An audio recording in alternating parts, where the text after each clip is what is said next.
Have you ever noticed that a lot of people with trauma are actually stuck in the past?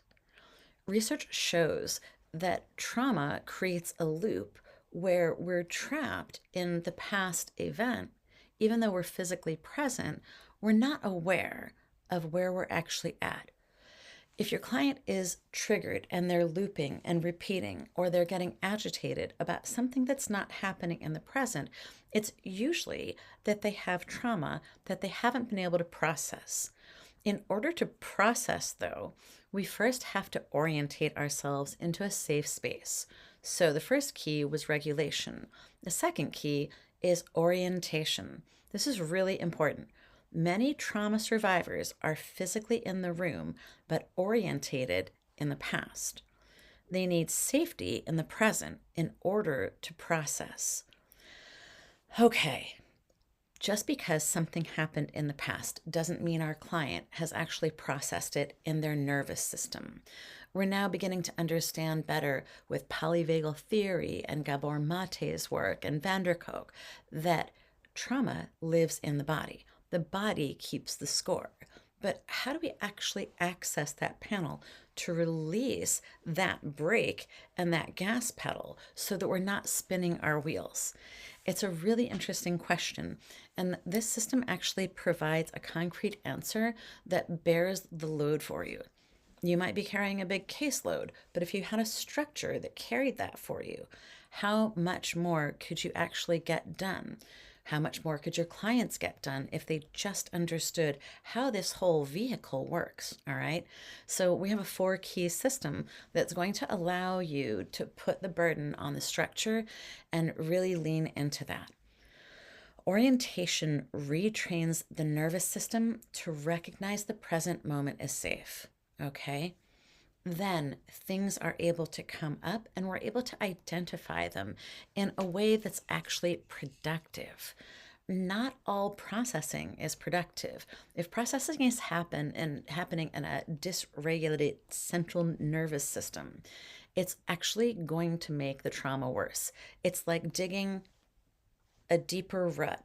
So these arroyos might be this deep, but if a flash flood comes through, it could really overburden that system. And our neural networks are much like these arroyos, all right? People are getting their tires stuck spinning in the same place when they're talking about the same story, the same narrative again and again. It's not doing any good. What we need to do is to orientate the client into the present moment. Make sure that they understand that they're safe. Do the regulation exercises with them, whether that is somatic work. I just went to a rhythm, vagal stimulation training seminar with a drummer. It was fascinating. The guy from Rusted Root. It was really fun. But we have lots of different techniques that we can share with you. And it's the fact that you get them to talk about and feel into their body. A lot of our clients aren't even really in their bodies. They're barely breathing. Their lungs and their fascia is collapsed because of chronic stress and compression. So when orientation stabilizes, emotional processing becomes significantly safer and more effective. In other words, you're going to be able to titrate and actually deal with one thing at a time in a contained way. Send them home with some homework to do so that they can explore that and integrate that on their own. And that's the next step. We're going to talk about the processing stage. That's key number 3. But you don't want to overwhelm their system and get their engines revving high and their wheels stuck in the mud. These 4 keys are able to actually unlock the nervous system, but only when you have all 4 of them in a system in an equal balance. Once you recognize that they're out of balance, just like the 4 wheels on the car, you can balance it all out. The net result of all of it, I call finding the force. And this series is called Beyond the Breakthrough because insight alone isn't enough to create lasting change. And it sure would be nice if you didn't have fatigue overhearing the same narratives and feeling frustrated and anxious yourself because your clients are dysregulated, probably you're dysregulated too. So, in our seminars and in our trainings and in this lab, what we're doing and with our toolkit is we're providing you with the experience so that you can take that puppy for a spin first yourself. You need to know how it feels to use a heart math monitor. You need to know how it feels to do regulation first at the beginning of your session, and to also oblige your client to do the same. You have to let them know that they're not going to be successful in making lasting change if they're not willing to do these little push ups, breath work, walks, yoga, stretching, nutrition.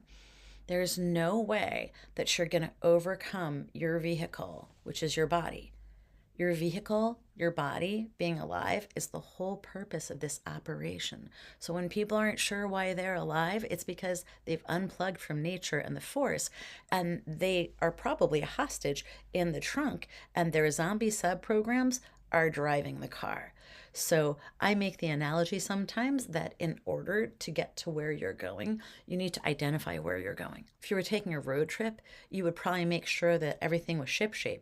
Before I drive anywhere, I take the car to the mechanic, right? You want to make sure that you also have a map. You know where you're going. That's the orientation piece. The regulation is making sure things are shipshape. Making sure you actually know where you're going is key number two, orientation, and making sure that you're the one at the wheel.